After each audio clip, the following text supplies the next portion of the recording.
So hey guys, welcome back to my channel. So guys, आजकल आकांक्षा दुबे को लेकर, उनके आत्महत्या को लेकर सोशल मीडिया पे काफ़ी ज़्यादा चर्चा उनके विषय पे हो रहा है। सो गाइस, आखिर वो कौन शख्स है जिन्होंने आकांक्षा दुबे का हत्या करवाया? सो गाइस, बने रहे इस वीडियो में, आपको सब कुछ बताऊंगा गाइस।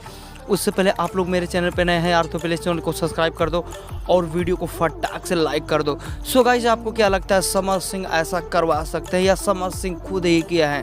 भोजपुरी जगत में सबके दिलों पर राज करने वाले आकांक्षा दुबे का हत्या कौन करवा सकता है? आखिर वह कौन सा शख्स है जिन्होंने आकांक्षा दुबे का हत्या करवाया?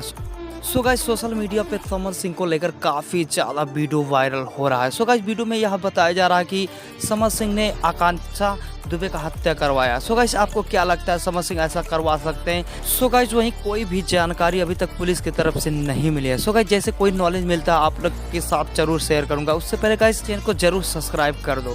सो गाइस, चलिए फिर आज के लिए बस इतना। सो गाइस, मिलता हूँ अगले नए वीडियो में, तब तक लिए बाय बाय, जय हिंद, वंदे मातरम।